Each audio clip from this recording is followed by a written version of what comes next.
Assalamualaikum warahmatullahi wabarakatuh. Saya Rafika Safitri dari kelompok 3. Di sini saya akan menjelaskan beberapa tokoh yang ada pada aliran institusional. Yang pertama, Thorstein Bundeveblen dari tahun 1857 sampai dengan 1929. Thorstein Bundeveblen sendiri adalah orang yang paling berpengaruh dan memiliki peranan yang cukup besar ataupun dominan terhadap keberadaan aliran institusional. Veblen sendiri pada intinya mengkritik teori-teori yang ada pada kaum klasik dan neoklasik yang model dan sistematisnya dinilai bias, cenderung menyederhanakan fenomena ekonomi dan mengabaikan aspek-aspek non-ekonomi seperti kelembagaan dan lingkungan. Padahal Veblen sendiri menilai kelembagaan dan lingkungan sangat berpengaruh besar terhadap tingkah laku ekonomi masyarakat. Struktur politik dan sosial yang tidak mendukung juga dapat memblokir maupun menimbulkan distorsi proses ekonomi. Veblen sendiri lahir dari keluarga petani miskin yang berimigrasi dari Norwegia ke Amerika. Veblen terdiri dari 9 bersaudara, dan dari latar belakang kehidupan yang serba kekurangan inilah menjadi tolak pangkal mengapa dalam hidupnya Veblen sering bersikap getir, skeptik, dan dinilai fasis. Dalam hidupnya, Veblen memiliki 3 gelar, yaitu Maverick, Radikal, dan Iconoclast. Maverick sendiri adalah lain dari yang lain dan teguh terhadap pendapatnya sendiri. Radikal yaitu terus-menerus mempermasalahkan inti kebenaran dari tata susunan masyarakat. Yang terakhir yaitu ada Iconoclast. Iconoclast sendiri adalah suka menyerang dan ingin menjatuhkan gagasan ataupun ide-ide dari orang lain.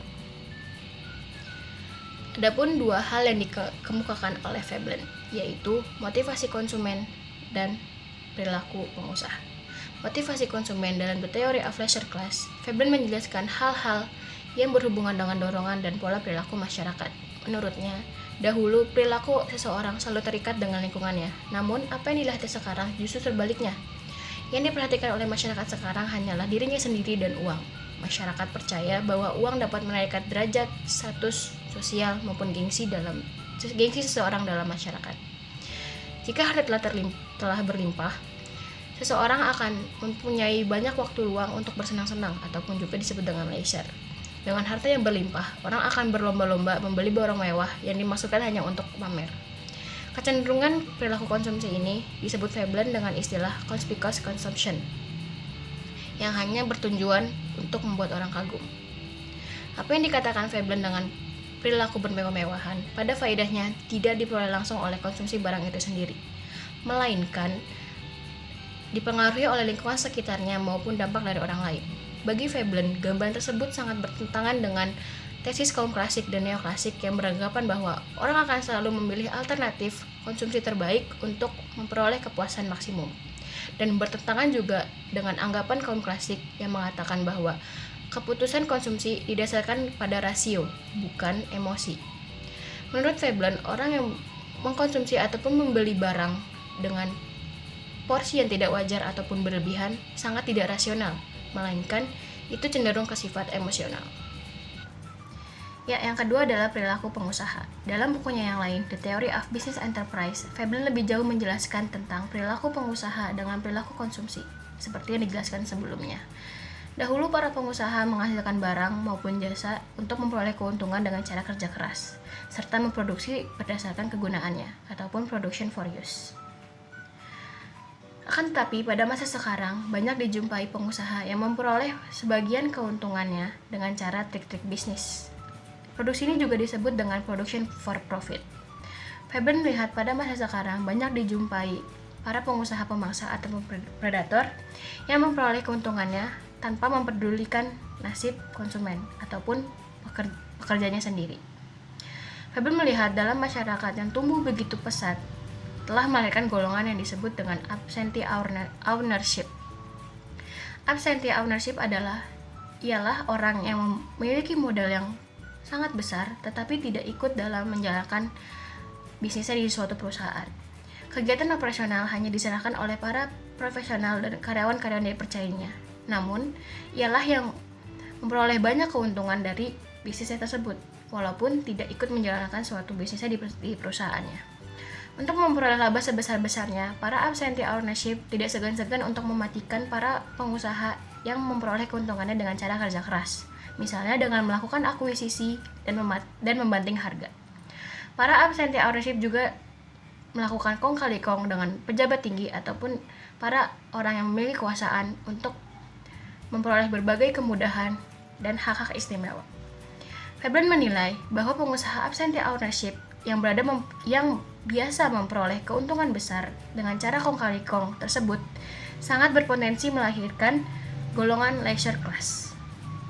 Secara psikologis, orang yang biasa memperoleh sesuatu tanpa keringat tidak begitu menghargai sesuatu yang diperolehnya.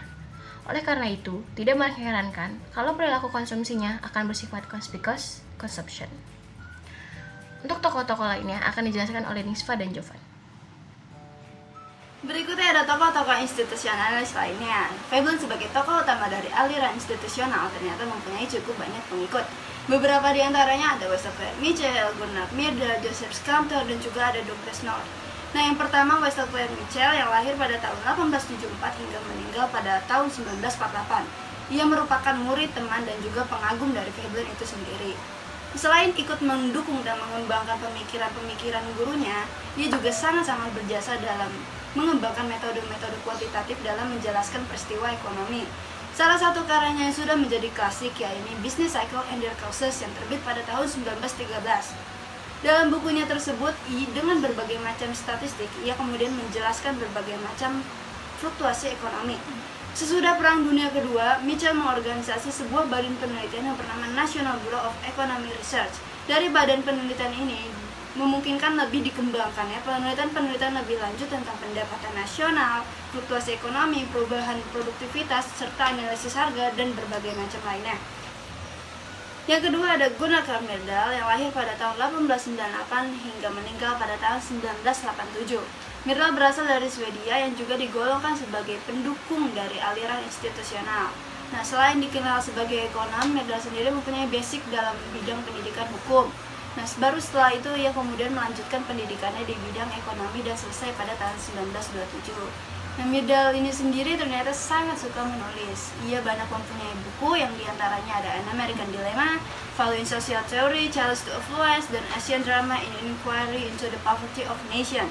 Nah, salah satu pesan Myrdal pada ahli-ahli ekonomi adalah untuk ikut turut serta membuat value judgment.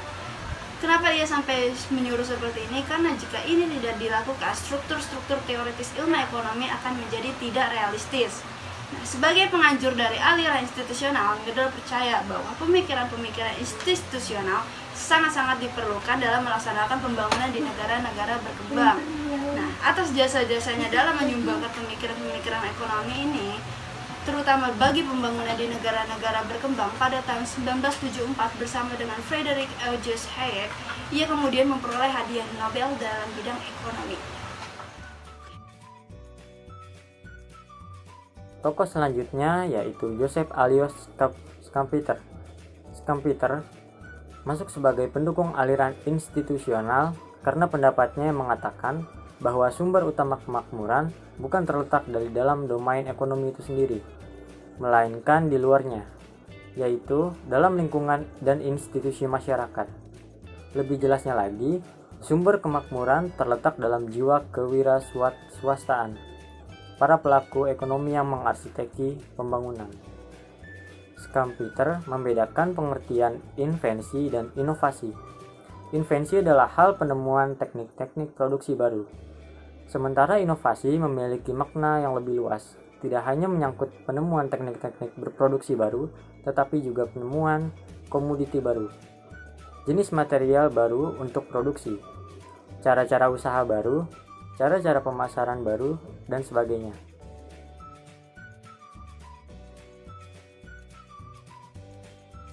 Tokoh selanjutnya yaitu ada Douglas North. Penghargaan terhadap aliran institusional mencapai puncaknya tahun 1993 pada waktu Douglas North menerima hadiah Nobel Ekonomi.